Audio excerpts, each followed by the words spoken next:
இன்னைக்கும் நான் பார்க்குறேன் என்னோட ஃப்ரெண்ட்ஸ் எல்லாம் பெரிய லெவலில் இருக்காங்க. 100 crores இருக்கு அவங்க கிட்ட. ஆனால் 10,000 crores நோக்கி ஓடிட்டு இருக்காங்க. ஆனால் ஃபேமிலி, ஃப்ரெண்ட்ஸு, ரிலேட்டிவ்ஸு, ஒரு ஒரு முக்கியமான ஒரு ரிலேட்டிவோடைய கல்யாணத்தை கூட போக முடியலன்னா அந்த பணம் எதுக்கு? குழந்தைங்க ரொம்ப மெச்சூர்டா பேசுறாங்க. குழந்தைங்க மாதிரியே இல்லை. இன்னைக்கு வந்து குழந்தைங்க சொல்றத பிள்ளைங்க கேட்கற மாதிரி ஒரு காலகட்டத்தில் இருக்கும். நீங்களே இருக்கீங்கன்னு வச்சுக்கோங்களேன். ஃபார் எக்ஸாம்பிள், நீங்க வந்து பிம்பத்தை கிரியேட் பண்ணி வச்சிருப்பீங்க, என் புருஷன் எப்படி இருக்கணும்னு. இந்த சோஷியல் மீடியால பார்த்து பார்க்கிறதுக்கு நல்ல பர்சனாலிட்டியா, அக்காவோட கலரா இருக்கணும், இப்படி இருக்கணும், அப்படி இருக்கணும், சினிமா சோஷியல் மீடியால இருக்கிற மாதிரி இருக்கணும்னு. நீங்க சோஷியல் மீடியால பாக்குறதுல 90% ஃபேக். புருஷன் பொண்டாட்டி சந்தோஷமா இருக்கிற மாதிரி காட்டுறாங்க. ஆனா உள்ள போய் பார்த்தா தான் தெரியும் 1008 பிரச்சனை இருக்கும். எதுவுமே எதிர்பார்ப்பு இல்லாம 2 பேரும் இருந்தாதான் அந்த வாழ்க்கை சந்தோஷமா இருக்கும். நபில் நியூஸ் நேயர்களுக்கு வணக்கம். I'm Vijay Ponvani here. இன்னைக்கு ரொம்ப முக்கியமான ஒரு நபர் கூட தான் இருக்கும். அதாவது நம்ம எல்லாருக்குமே நிறைய விஷயங்கள் லைஃப்ல டிஸ்டர்ப் ஆகிட்டே இருக்கும். அதுல முக்கியமான விஷயம் லைஃபே ஒரு பெரிய பிரச்சனை தான். அண்ட் அடுத்து அதுல வர்றது லவ், ஃபேமிலி, ஃபினான்ஸ், இந்த மாதிரி எக்கச்சக்கமான ப்ராப்ளம்ஸ் எல்லாம் இருக்கு. ஸோ இந்த ப்ராப்ளம்ஸ்க்குலாம் நம்ம சொல்யூஷன் தேடுறப்ப சாரோட ரீல்ஸ் வந்து நம்ம கண்ணு முன்னாடி வந்துகிட்டே இருக்கும். ஸோ இதையும் தாண்டி நிறைய கேள்விகள் இவர்கிட்ட நீங்க தொடர்ந்து கேட்டுட்டே இருக்கீங்க. அந்த கேள்வியெல்லாம் ஃபில்டர் பண்ணி இப்போ நான் எடுத்துட்டு வந்திருக்கேன். சார், ஒவ்வொரு கேள்வியா போயிடலாமா? தாராளமா வாணி. ஏன்னா நிறைய பிரச்சனைகள் போய்கிட்டே இருக்கு சார் லைஃப்பை பொறுத்த வரைக்கும். இப்போ லவ்வை பார்த்தா கெரியர் பார்க்க முடியல, கெரியரை பார்த்தா லவ்வை பார்க்க முடியல. ஸோ ரெண்டையுமே நம்ம எப்படி பேலன்ஸ் பண்ணி கொண்டு போறதுன்றதே ஒரு பெரிய பிரச்சனையா இருக்கு. இப்போ லவ்ல ஒரு ஃபெயிலியரா, அது எனக்கு கெரியர்லேயும் டிஸ்டர்ப் ஆகுது, கெரியர்ல ஒரு டிஸ்டர்பன்ஸா, என்னால் லவ்ல கான்சன்ட்ரேட் பண்ண முடியல. ஸோ எப்படி சார் பேலன்ஸ் பண்றது? ரெண்டுமே ஈக்குவலி இம்பார்ட்டன்ட். ஓகே, நம்ம கரியரு, நம்ம லவ் ரெண்டுமே ஈக்குவலாக இம்பார்ட்டன்ட்.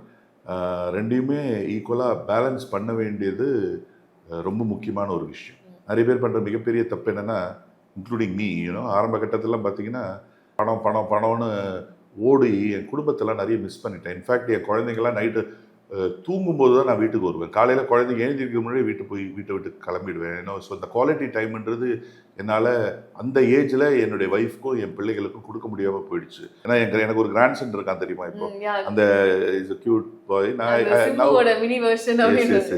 லிட்டில் சூப்பர் ஸ்டார் இவர் கூப்பிடுவாங்க. ஸோ அவர் கூட நான் இப்போ குவாலிட்டி டைமை ஸ்பெண்ட் பண்ணும்போது என் பையனும் பொண்ணும் பாருங்க, நீங்கள் எங்களெல்லாம் இந்த மாதிரி வெளியே கூட்டு போயிருக்கீங்களா? எப்பாவது நான் படத்துக்கே கூட்டு போனதில்லை, என் பிள்ளைங்களை ஒரு பார்க்கு கூட்டு போனதில்லை, ஒரு பிள்ளைங்களை என் பிள்ளைங்களோட ஸ்கூலுக்கு நான் வந்து இந்த பேரண்ட்ஸ் டீச்சர்ஸ் மீட்டிங்க்கு இது வரைக்கும் போனது கிடையாது. காரணம் நான் அதே ஓட்டமாக இருந்துட்டேன். பட் அது மிகப்பெரிய தப்புன்னு இன்னைக்கு நான் ரியலைஸ் பண்ணுறேன். ஏன்னா அவங்களுக்கு நான் ஒரு குட் பேரண்டாகவே இருக்க முடியாமல் போயிடுச்சு. அந்த அவங்களுடைய ஆசைகளை என்னால் நிறைவேற்ற முடியாமல் போயிடுச்சு. பணம் மட்டும் இல்லை அல்டிமேட் கோல், அவங்களுக்கு குவாலிட்டி டைம். ஸோ சரி, லவ்ன்றது பார்த்தீங்கன்னா வெறும் ஒரு ஆணுக்கும் பெண்ணுக்கும் வர்றதில்லை லவ். இப்போ பெற்றோர்களோட இருக்கணும் லவ், குழந்தைங்களோட இருக்கணும் லவ், நண்பர்களோட இருக்கணும் லவ், சகோதரிகளோடு இருக்கணும் லவ். இவங்களுக்கெல்லாம் குவாலிட்டி டைம் கொடுக்க வேண்டியது கடமை. இதெல்லாம் விட்டுட்டு பணம்னு ஓடி அந்த பணத்தை வச்சு என்ன தான் பண்ணுறது? லக்கிலி வந்து நான் ரியலைஸ் பண்ணிவிட்டு நான் டேர்ன் பேக் பண்ணிட்டேன். ஆனால் நிறைய பேர் பார்த்தீங்கன்னா ஒரு ஸ்டேஜுக்கு அப்புறமும் இல்லை இது பத்தாது, இன்னும் மேலே சம்பாதிக்கணும்னு லைஃப் ஃபுல்லாகவே பணத்தை நோக்கியே ஓடிட்டாங்க. நான் ஆனால் கொஞ்சம் திரும்பிட்டேன். இப்போ நான் ஐம் கிவிங் டைம். நான் நிறைய ஃபேமிலியோட ட்ராவல் பண்ணுறேன், நிறைய பிள்ளைகளோட டைம் ஸ்பெண்ட் பண்ணுறேன், நிறைய என்னுடைய கிராண்ட் சனோட டைம் ஸ்பெண்ட் பண்ணுறேன். ஆனால் இன்றைக்கும் நான் பார்க்குறேன் என்னோடய ஃப்ரெண்ட்ஸ் எல்லாம் பெரிய லெவலில் இருக்காங்க. 100 crores இருக்குது அவங்கக்கிட்ட. ஆனால் 10,000 crores நோக்கி ஓடிட்டு இருக்காங்க. ஆனால் ஃபேமிலி, ஃப்ரெண்ட்ஸு, ரிலேட்டிவ்ஸு, ஒரு முக்கியமான ஒரு ரிலேட்டிவோடைய கல்யாணத்தை கூட போக முடியலன்னா அந்த பணம் எதுக்கு? ஆமாம், நீங்கள் 1 மணி நேரம் 2 மணி நேரம் ஸ்பெண்ட் பண்ணால் கூட பரவாயில்ல, டெய்லி குழந்தைங்களோடையும் ஃபேமிலியோடையும். But it must be a quality time. அந்த நேரத்தில் நீங்கள் ஃபோனை நோட்டிக்கிட்டு, அந்த நேரத்தில் நீங்கள் ஃபோனை பார்த்துக்கிட்டு, பிள்ளைங்களை ஃபேஸை பார்க்காம, கண்ணை பார்க்காம நீங்கள் பேசிட்டு இருந்தீங்கன்னா நிறைய வீட்டில் பார்க்குறேன் நான். இப்போ நான் என்னுடைய வீட்டில் என்ன பண்ணுவேன்னா, நான் வீட்டுக்கு போயிட்டு நான் ஃபோனை தூக்கி போட்டுருவேன். ஆமாம், நான் வீட்டில் இருக்கும்போது யாருமே ஃபோனு யூஸ் பண்ணிட்டு இருக்கக்கூடாது. எல்லாருமே பேசணும், எல்லாருமே உட்காந்து பேசுவோம், டைம் ஸ்பெண்ட் பண்ணுவோம், ஜோக் அடிப்போம், சண்டை போடுவோம். அப்போ அது நல்லா இருக்கு. எல்லாருமே ஒரே ரூம்ல உட்காந்துக்கிட்டு எல்லாருமே ஃபோன்ல இருந்தாங்கன்னா அது குவாலிட்டி டைம் கிடையாது. தனித்தனியா ஒரு மொபைல் இருக்கு, அதுக்குள்ள ஒரு உலகத்துல போய் எல்லாம் வாழ்ந்துட்டு இருக்க மாதிரி தான் சார் இருக்கு. இப்போ நீங்க சொல்றப்ப ஃபோன் இல்லாம நாங்களாம் உட்காந்து சிரிச்சு பேசுவோம் அப்படின்னா, ஓகே, இது நம்ம ஒரு 20-30 வருஷம் முன்னாடி வாழ்ந்துட்டு இருந்த ஒரு லைஃப் ஸ்டைலோ இப்போ யாருமே அதை கடைபிடிக்கிறது இல்லையோ அப்படின்ற மாதிரி வந்து என்னமோ இது ஃபேக்கான ஒரு லைஃப் மாதிரி எனக்கு ஃபீல் ஆகுது. ஒரு ரூமில், பெட்ரூமில் ஹஸ்பண்ட் அண்ட் ஒய்ஃப் இருக்காங்க. ஹஸ்பண்ட் தனியாக அவருக்கு பிடிச்சத ஃபோனில் ரீல்ஸ் பார்த்துட்டு இருக்காரு, ஒய்ஃப் அவங்க உட்காந்து ரீல்ஸ் பார்த்துட்டு இருக்காங்க. நடுவில் பையன் உட்காந்து, குழந்தை உட்காந்துட்டு அவன் வந்து கார்ட்டூன் பார்த்துட்டு இருக்கான். கல்யாணம் பண்ணால் அந்த அதுக்குன்னு ஒரு அர்த்தம் இருக்கு இல்லையா? எதுக்காக மேரிட் லைஃப்னா என்ன? ஃபேமிலி இருக்கணும், குவாலிட்டியான டைம் கொடுக்கணும், யூனோ அண்டர்ஸ்டாண்டிங் இருக்கணும், ஹஸ்பண்டுக்கு ஒன்றுனா ஒய்ஃப் இருக்கணும், ஒய்ஃப் ஒன்றுனா ஹஸ்பண்ட் இருக்கணும். அவங்க வேலையை பார்த்துட்டு அவங்க இருந்தாங்கன்னா அப்புறம் எதுக்கு அவங்க கல்யாணமே பண்ணியிருக்க வேண்டியதில்லை. நிறைய குழந்தைகளே வந்து பிளாகிங்லாம் பண்றாங்க, இன்ஃப்ளூயன்சர் ஆக்டிவிட்டீஸ்ல இறங்குறாங்க. சின்ன வயசுல அவங்களுக்கான இன்னசென்ஸை தொலைச்சிறாங்களோ அந்த மாதிரி ஒரு கேள்வி இருக்கு. இதை நீங்க எப்படி பாக்குறீங்க? சின்ன குழந்தைங்களாம் இப்போ ரொம்ப அறிவாளிகளா இருக்காங்க. இன்னும் அவங்களுக்கு இருக்கிற நாலேஜ் வந்து பெரியவங்களுக்கு கூட கிடையாது. நிறைய விஷயங்கள் நானே வந்து இன்னும் சின்ன சின்ன பசங்க கிட்ட கத்துக்கிறேன். பிளாகிங்லாம் பண்ணலாம். இன்னைக்கு அரசியல் பேசுறாங்க, வரவேற்கத்தக்கது. சின்சியரா சீரியஸா அதை ஒரு ப்ரொஃபஷனாக எடுக்கிற மாதிரி இருந்தால் பரவாயில்ல. முழு நேரமும் அதே பண்ணிக்கிட்டு அவங்களுடைய கனவை தொலைச்சிடாதீங்கன்னு தான் சொல்லுவேன். குழந்தைங்க ரொம்ப மெச்சூர்டா பேசுறாங்க. குழந்தைங்க மாதிரியே இல்லை. இன்னைக்கு வந்து குழந்தைங்க சொல்றதை பிள்ளைங்க கேட்குற மாதிரி ஒரு காலகட்டத்தில் இருக்கும். ஏன்னா இப்போ கவர்மெண்ட் வந்து 18 வயசுக்கு மேலே தான் ஓட்டு போடணும்னு சொல்றாங்க. வரணும்.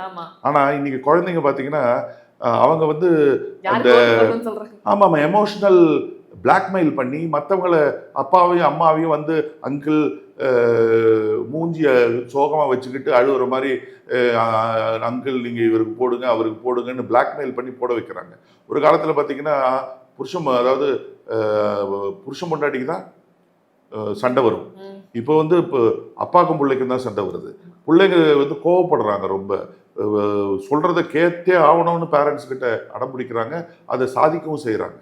ஸோ இப்போ அவங்களுக்கு புரிய வைக்க வேண்டியது. நான் பேரண்டிங் தான் தப்புன்னு சொல்லுவேன், பிள்ளைங்களை தப்புன்னு சொல்லுவேன். Last generation of innocent parents அப்படின்ற ஒரு டெம்ப்ளேட் நம்ம அதிகமாக பார்க்க முடியுது. இதுக்கப்புறம் இன்னசென்ட் பேரண்ட்ஸே இருக்க மாட்டாங்களோ அப்படின்ற மாதிரி. இல்லை, பேரண்ட்ஸும் இன்னசென்ட்டாக இருக்க மாட்டாங்க, பிள்ளைங்களும் இன்னசென்ட்டாக இருக்க மாட்டாங்க. காரணம் எமோஷனல் பிளாக்மெயில் நிறைய பண்ணுறாங்க பிள்ளைங்க. அதில் ஒரு அரகன்ஸும் இருக்குல்ல சார்? ரொம்ப அரகன்ஸ் இருக்குது, அதில் ரொம்ப அரகன்ஸ் இருக்குது. யா கண்டிப்பாக இந்த மாதிரி நிறைய விஷயங்கள் போகிறப்ப அந்த ஃபேமிலி பாண்டிங் வந்து சரியாக இல்லாத டைமில் டிவோர்ஸ் அப்படின்ற ஒரு விஷயம் வந்து மேரேஜுக்கு முன்னாடி எல்லாருக்கும் அச்சுறுத்தலாக இருக்குது. சிங்கிளாக இருக்கவங்களுக்கே அந்த வார்த்தை கேட்டால் ஐயோ நம்ம ஒரு கமிட் ஆகிறதுக்கே பயமாக இருக்கக்கூடிய ஒரு விஷயமா இருக்குது.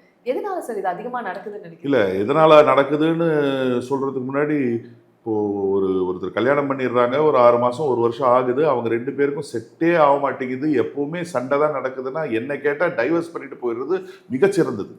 சந்தோஷமே இல்லாமல் இருக்க ஒரு லைஃப் ஏன்னோ ஒரு 25-30 நாட்கள் தான் இருக்கும் ஒருத்தருக்கு. ஒரு 60 வயசு வாழறாருன்னா 30-40 நாட்கள் தான். நீங்கள் கணக்கு பண்ணி பாருங்கள், ஒரு வருஷத்துக்கு 365 நாள்னா 10 வருஷத்துக்கு எவ்வளோமா? 3000 சில்லற நாட்கள். ஒரு இன்ட்டு 50 எவ்வளோ? 15,000. ஐயோ அவ்வளோலாம் இல்லை, 15-20,000 நாட்கள் தான். ஒவ்வொரு நாளும் இப்படி போகுது. இந்த நாட்களை வந்து சண்டை போடுறதுக்கும் ஒரு நிம்மதி இல்லாத வாழ்க்கைக்குமா நம்ம வேஸ்ட் பண்ணோம்? இல்லை, சந்தோஷமாக இருக்கணும். 2வது வந்து டைவர்ஸுக்கு காரணம் அண்டர்ஸ்டாண்டிங் இல்லாததுனால. முக்கிய காரணம் இந்த ஃபோனு. எதிர்பார்ப்பு, எக்ஸ்பெக்டேஷன் அதிகமாக இருக்குது. அந்த எதிர்பார்ப்பு வந்து இப்போது ஒரு பொண்ணுக்கு கிடைக்கல. இப்போ நீங்களே இருக்கீங்கன்னு வச்சுக்கோங்களேன். ஃபார் எக்ஸாம்பிள், நீங்கள் வந்து ஒரு பிம்பத்தை கிரியேட் பண்ணி வச்சுருப்பீங்க, என் புருஷன் எப்படி இருக்கணும்னு. இந்த சோஷியல் மீடியாவில் பார்த்து இப்படி இருக்கணும் அப்படி இருக்கணும், சினிமா சோஷியல் மீடியாவில் இருக்கிற மாதிரி இருக்கணும்னு. நீங்கள் சோஷியல் மீடியாவில் பார்க்குறதுல 90% ஃபேக்குங்க. புருஷன் பொண்டாட்டி சந்தோஷமாக இருக்கிற மாதிரி காட்டுறாங்க, ஆனால் உள்ளே போய் பார்த்தா தான் தெரியும் 1008 பிரச்சனை இருக்கும். எதுவுமே எதிர்பார்ப்பு இல்லாமல் 2 பேரும் இருந்தால் தான் அந்த வாழ்க்கை சந்தோஷமா இருக்கும். இன்னொரு விஷயம் என்னன்னா சார், இப்போ சின்ன வயசுலேயே வந்து எல்லாரும் டிப்ரெஷன் போயிடுறாங்க. ஸோ இந்த ஜென்ரேஷனில் டிப்ரெஷன் ரொம்ப ஏன் அதிகமாக இருக்குது அப்படின்றதும் நமக்கு புரியல. மேபி டீனேஜ்லேயே வந்து அவ்வளோ என்ன டிப்ரெஷன் அப்படின்ற மாதிரி தான் இருக்குது. அது அவங்க கெரியரையுமே பாதிக்கிற மாதிரி ஒரு விஷயமா இருக்குது. நீங்கள் இந்த டீனேஜ் டிப்ரெஷன்லாம் பார்க்குறீங்களா? என்ன நிறைய பார்க்குறேன், நிறைய ஆர்டிகல்ஸ் படித்து ரொம்ப மனசுக்கு ரொம்ப கஷ்டமாகவும் இருக்குது. ஸ்கூல் படிக்கிற பிள்ளைங்களுக்கெல்லாம் டிப்ரெஷன், ஆன்சைட்டி. அது மட்டும் இல்லாமல் அவங்களுக்கு வந்து ஸ்போர்ட்ஸ்லாம் ரொம்ப குறைஞ்சி போச்சுமா. இப்போது ஸ்போர்ட்ஸில் இப்போ ஸ்கூலில் வந்து எஜுகேஷன் ரொம்ப நல்லா இருக்குது, ஆனால் எக்ஸ்ட்ரா கரிக்குலர் ரொம்ப குறைஞ்சி போச்சு. இப்போ நான்லாம் படிக்கும்போது ஸ்போர்ட்ஸ் கிரவுண்டு பார்த்தீங்கன்னா பெருசாக இருக்கும். இப்போ இருக்கிற ஸ்கூல்ஸ்லாம் கிரவுண்டு ரொம்ப சின்னதாகிடுச்சு. விளையாடுறதுக்குள்ள நேரம் இப்போ நாங்கள்லாம் வந்து சின்ன வயசில் ஸ்கூல் போயிட்டு வந்தோடனே புஸ்தகத்தெல்லாம் தூக்கி போட்டு அந்த ட்ரெஸ்ஸோடயே விளையாட போயிடுவோம். எங்கள் அம்மா வந்து டைம் ஆயிடுச்சுன்னா துரத்திக்கிட்டு வருவாங்க, டே வாடா படிக்கணும் வாடான்னு போய். இன்னைக்கு நான் பார்க்குறேன் சின்ன சின்ன பசங்கள்லாம் போடா டே வெளியே போடா, வெளியே போய் விளையாடுடான்னு துரத்த வேண்டியதாக இருக்குது. யாரும் வெளியே போக மாட்டேங்கிறாங்க. கிரிக்கெட்டை ஃபோன்லேயே விளையாடிடுறாங்க, ஃபோன்லேயே பார்த்துடுறாங்க. ஃபுட்பாலை வந்து ஃபோனில் விளையாடுறாங்க. ட்ராவலிங் டிராவலிங்லாம் ரொம்ப குறைஞ்சு போச்சு. டிராவலிங்னா உடனே உங்ககிட்ட காசு இருக்கு, நீ டிராவல் பண்ற, என்கிட்ட காசு இல்லை, நான் எப்படி டிராவல் பண்ணுவேன்? சின்ன சின்ன பட்ஜெட் டிராவலிங் கூட இருக்கு. முதல்ல வந்து ஒரு 20-25 வயசுக்கு முன்னாடி உங்க ஃப்ரெண்ட்ஸ் எல்லாம் எங்கேயா போறாங்கன்னா காசு இல்லைன்னா கூட ஏதாவது வித்துட்டாவது அவங்க கூட போயிடுறோம். போயிட்டு வாங்க. டிராவலிங் வந்து அவ்வளோ ஸ்ட்ரெஸ் பஸ்டர். காசே இருக்கக்கூடாது. ஒரு 500 ரூபா 1000 ரூபா தான் இருக்குன்னா அதை வச்சுக்கிட்டு நீ டிராவல் பண்ணு. எங்க உங்களுடைய வசதிக்கு ஏற்ற மாதிரி எங்க வேணா போங்க. பஸ்ல போங்க, இல்லைன்னா ட்ரெயின்ல போங்க, இல்லைன்னா எக்கானமியில பட்ஜெட் பிளான் பண்ணிட்டு போங்க. ஓகே, சிம்பிளா போங்க. தனியா ஒரு டிராவல் பண்ணுங்க. அங்க இருக்க லோக்கல் ஃபுட், லோக்கல் பீப்புளோட ஒரு அனுபவம் கண்டிப்பா. ஆமாங்க, நிறைய இடங்கள்ல மண்டபம் இருக்கும். மண்டபத்துல படுங்க, ஃப்ரெஷ்ஷா வாங்க. பெண்களுக்குன்னு எந்த ஊருக்கு போனாலும் மண்டபம் இருக்கும். கோவில்ல மண்டபம் இருக்கும். கோவில்ல படுத்துட்டு நான்லாம் போயிருக்கேங்க, நீங்க நம்ப மாட்டீங்க. நான் ஒரு இஸ்லாமியர், ஆனா பல ஊருக்கு போய் அங்க உள்ள கோவில்ல படுத்து அங்க உள்ள கோவில்ல கொடுப்பாங்க. செம்ம டேஸ்டா கோவில் அன்னதானம் இருக்கு. சொல்லும் போதே அந்த சக்கரை பொங்கல்லாம் வாய் ஊறுது எனக்கு. நான் தமிழ்நாட்டுல அது யாருக்கும் தெரியாது, இந்த இன்டர்வியூல தான் சொல்றேன். தமிழ்நாட்டுல இல்ல, சவுத் இந்தியால உள்ள முக்காவாசி இந்த கோவில் இருக்குல்ல, ஹிந்து டெம்பிள்ஸ் இருக்குல்ல, சத்தியமா சொல்றேன், I appreciate that system. Daily யாராவது அன்னதானம் கொடுப்பாங்க. திருவண்ணாமலைலாம் போனீங்கன்னு வைங்களேன், நான்லாம் திருவண்ணாமலை எத்தனை வாட்டி போயிருக்கேன், ஆனால் யாருக்குமே தெரியாது. ஐயோ ஐயோ ஐயோ, அங்கெல்லாம் போயிட்டு வந்தா அந்த ஒரு பாசிட்டிவ். போயிருக்கீங்களா திருவண்ணாமலை? நீங்க சும்மா போயிட்டு சும்மா ஒரு டூரிஸ்டா போய் அப்படி போகக்கூடாது. ஒரு 4-5 நாள் பிளான் பண்ணணும், தனியா போயிடணும். போனீங்களா, அங்க தங்குனீங்களா, சும்மா சாதாரண ட்ரெஸ்ல போயிடணும். அங்க அப்படியே ரோட்ல அப்படியே நடந்து போகணும், அப்படியே பார்க்கணும், கோவிலுக்குள்ள போகணும். கோவில்ல இருக்கிற சிலைகள்லாம் எவ்வளோ அழகா பண்ணியிருப்பாங்க தெரியுமா? அங்க போய் சாமி கும்பிடணும்னு அவசியம் கிடையாது. அங்க வந்து எத்தனையோ பேர் வந்து கும்பிடுறாங்கல்ல, அந்த இடமே ஒரு பாசிட்டிவ், ஏதோ ஒரு நம்பிக்கையில வந்து கும்பிடுறாங்கல்ல, அந்த அந்த இடமே நீங்க வந்து பாருங்க, அவ்வளோ ஒரு வைபா இருக்கும், ஒரு பாசிட்டிவா இருக்கும். அது மாதிரி எத்தனையோ டெம்பிள்ஸ் இருக்கு. அது நம்ம ஒரு பாட்காஸ்ட்ல அதுவே நான் சொல்றேன். கண்டிப்பா சார், நிறைய பேருக்கு நிறைய விஷயங்கள்ல இருந்து வெளியே வர வச்சிருப்பீங்கன்னு நினைக்கிறேன். நிறைய ஒரு சொல்யூஷன் கொடுத்துருக்கீங்க. கண்டிப்பா ஒரு ஆறுதலாகவும் மருந்தாகவும் இந்த வார்த்தைகள் இருக்கும்னு நம்புறேன். Thank you so much. இன்னும் நிறைய கேள்விகள் உங்களை நோக்கி வந்துகிட்டே தான் இருக்கும். And be ready for that. நிறைய கேள்விகளோட உங்ககிட்ட வரேன். Thank you so much for your time. Thank you so much.